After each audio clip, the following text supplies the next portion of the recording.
Morning sir. Good morning. Morning.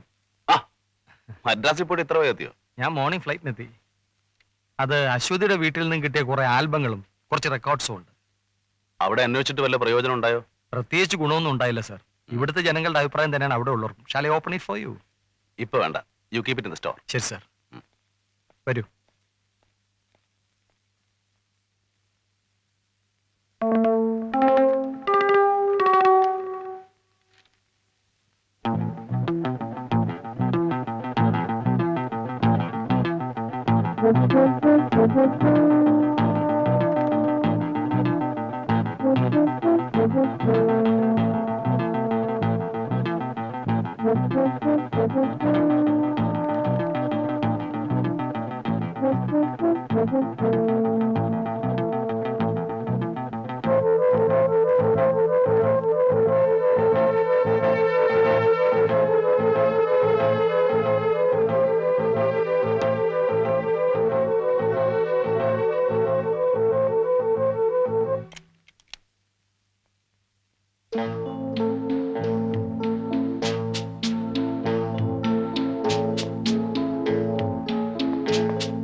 Vikram. Sir. Both of you please come. Chacko.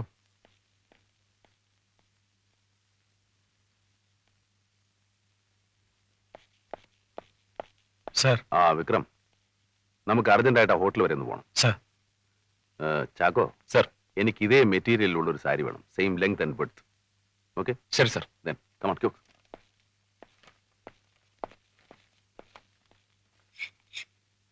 Sir, കിട്ടിയോ? Same material കിട്ടി, colour വ്യത്യാസമാണ്. അത് സാരമില്ല. ഇതെന്തിനാ സർ? അതൊക്കെ ഉണ്ട്, പറഞ്ഞുതരാം.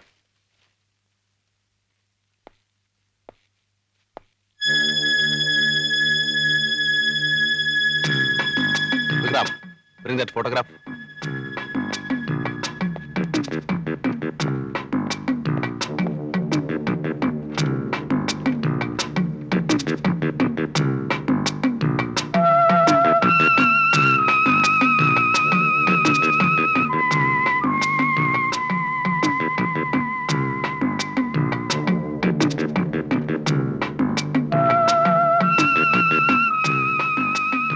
Bring that suit.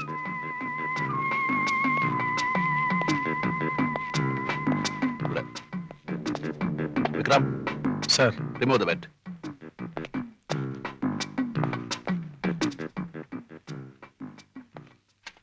Good. ഇതേ കയറി നിന്നിട്ട് ആ ഹൂക്കിലൊന്ന് എത്തിപ്പിടിക്കാൻ ശ്രമിച്ചേ. ധൈര്യമായിട്ട് കയറിക്കോ. ട്രൈ.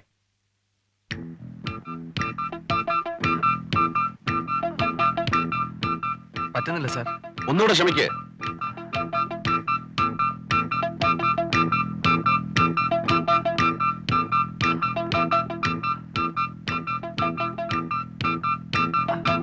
സാധിക്കുന്നില്ല സർ. എത്ര ഇഞ്ചിന് കുറവുണ്ട്? ഒരു 4 ഇഞ്ചിന്റെ കുറവുണ്ട്. തന്റെ ഹൈറ്റ് എത്രയാ? 5 അടി 9 ഇഞ്ച്. 5 അടി 9 ഇഞ്ചും 4 ഇഞ്ചും കൂടെ കൂട്ടിയാൽ 6 അടി 1 ഇഞ്ച്. അപ്പോ അശ്വതിക്ക് 6 അടി 1 ഇഞ്ച് പൊക്കം ഉണ്ടായിരുന്നെങ്കിലേ കെട്ടിത്തൂങ്ങാൻ ഈ ഹുക്കിൽ സാരി ഒരുക്കാൻ സാധിക്കുമായിരുന്നുള്ളൂ. Am I correct? സർ. ആ പെണ്ണിന്റെ പൊക്കം എത്രയാ? 5 അടി 4 ഇഞ്ച്. അപ്പോ ഈ ഹുക്കിൽ അവൾ അങ്ങനെ സാരി കുരുക്കി?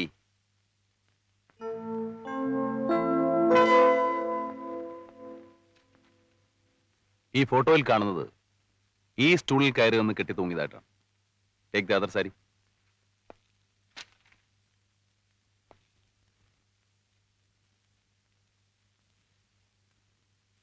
ഈ സാരി ആ കൊടുത്തിടണം. സാറ് ഹൈറ്റ് ആ ടീപ്പോ എടുക്കും.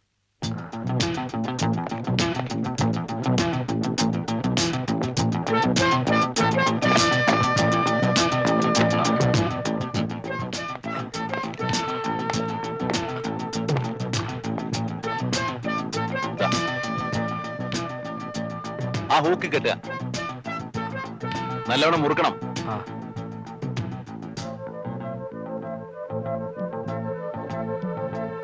മുറുകിയോ? ആ ഇനി കഴുത്തി കുറുക്കിടുക. താഴോട്ട് ചാടിയാൽ യു വിൽ ഡൈ.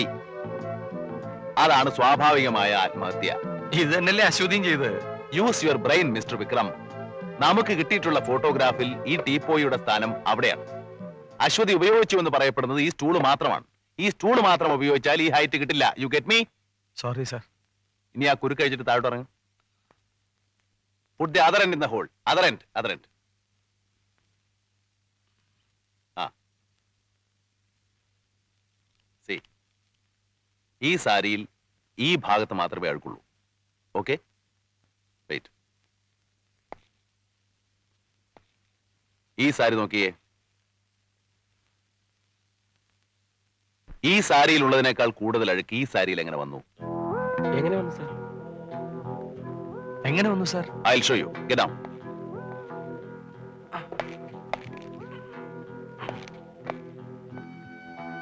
കഴുത്തി കിട്ടോ? ശരി സാർ. വേണ്ട, lift your hands. It's only demonstration.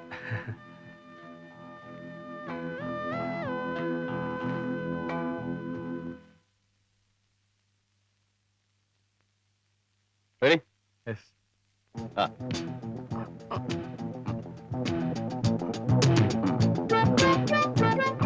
രണ്ടുപേര് വലിച്ചാലേ പൊങ്ങുള്ളൂ. ആ. കണ്ടോ?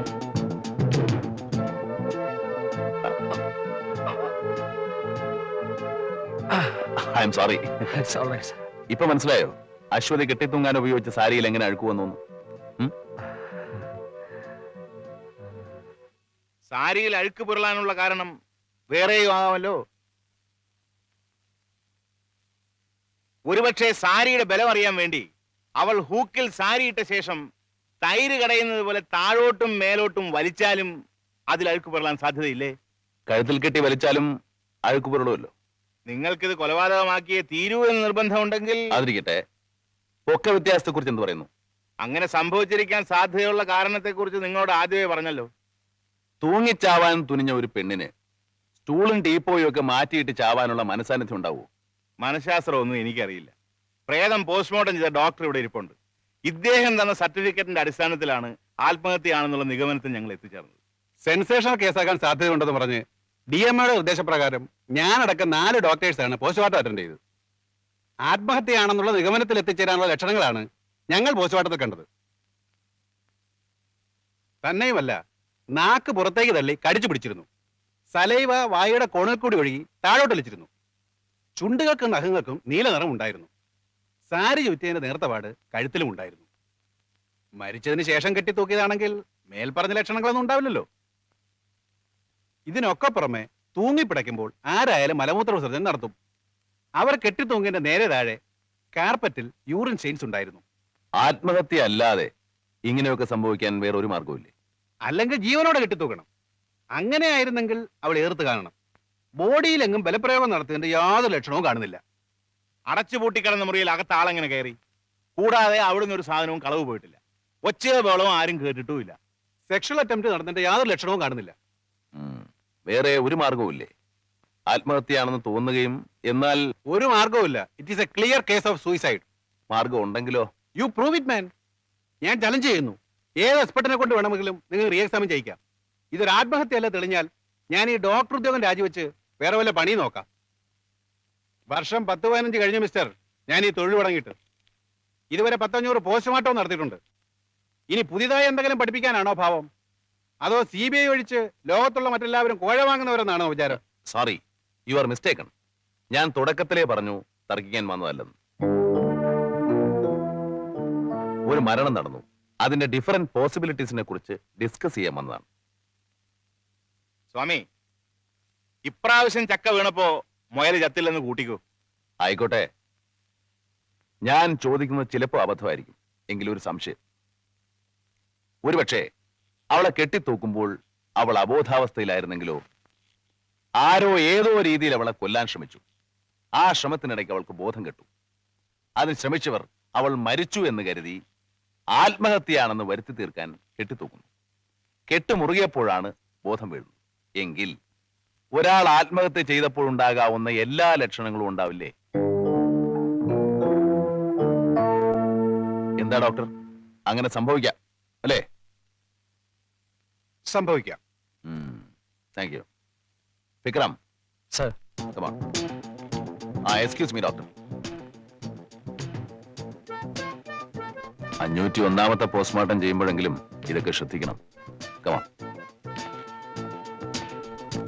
CBI എന്ന് വെച്ചാൽ സെൻട്രൽ ബ്യൂറോ ഓഫ് ഇഡിയറ്റ്സ് അല്ലെന്ന് പണ്ടൊരിക്കൽ പറഞ്ഞിട്ടുണ്ട്. നോട്ടി മായപ്പൊടി തൂക്കി ആളെ പിടിക്കാൻ മാത്രമല്ല, വേറെ പലതും ഞങ്ങൾക്ക് അറിയാമെന്ന് വഴിയെ ബോധ്യപ്പെടും. ഓക്കെ വിക്രം. Yes sir. പോട്ടെ.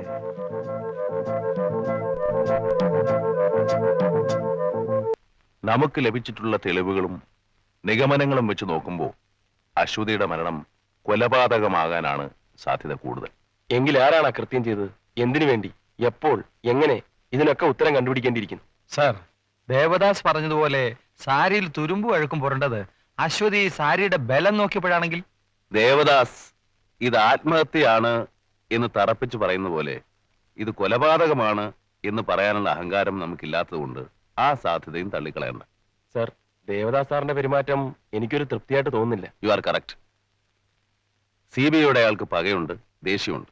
എന്നാൽ അതിലെല്ലാം ഉപരി അയാളുടെ പെരുമാറ്റത്തിലും വാക്കിലും മറ്റെന്തോ ദുസൂചനയുണ്ട്. സർ, വീണ്ടും ആ ദേവദാസ് ഡോക്ടറുമായി ഒത്തുചേർന്ന് പഴയ പോലെ. ചേച്ചേ, ഇതിൽ ഡോക്ടറെ സംശയിക്കേണ്ട കാര്യമില്ല. അയാളുടെ ഒബ്സർവേഷൻസും റിപ്പോർട്ടും സത്യമാണ്. നമ്മൾ പറഞ്ഞ സാധ്യത അയാൾ ചിന്തിച്ചില്ലെന്ന് മാത്രം. ഏതായാലും ഒരു തീരുമാനമെടുക്കുന്നതിന് മുമ്പ് താൻ പറഞ്ഞ ചോദ്യങ്ങൾക്ക് ഉത്തരം കണ്ടെത്തേണ്ടിയിരിക്കുന്നു. എന്തിനു വേണ്ടി, ആര്, എപ്പോൾ, എങ്ങനെ? That is our next step. ഒരു കാര്യം പറയാൻ വിട്ടുപോയി. ഉം. CI അലക്സ് സാർ രാവിലെ എന്നെ ഓഫീസിൽ വിളിച്ചിരുന്നു. ഒന്ന് കാണണമെന്ന് പറഞ്ഞു. എന്നിട്ട് കണ്ടോ? കണ്ടില്ല. സാറിനോട് പറഞ്ഞിട്ടാകാമെന്ന് കരുതി. Why should you go and meet him? There is nothing wrong in it. എന്താ ചാക്കോയ്ക്ക് ചാക്കോയെ വിശ്വാസമില്ലേ? Now it is just a matter of time. സ്വാമി വലവരിച്ചു കഴിഞ്ഞു. തന്റെ ബാബു അതിൽ കുടുങ്ങാൻ ഏറെ താമസമുണ്ടാവില്ല. അവൻ കുടുങ്ങിയാൽ താൻ ബാബുവിനെ പിന്നെ കണ്ടോ? ഞാൻ ബാബുവിന്റെ വീട്ടിലേക്ക് ആളയച്ചിരുന്നു. അയാൾ അവിടെ ഇല്ല. വീട് കാലി ചെയ്തു. ഇപ്പൊ എവിടെയെന്ന് അറിയില്ല.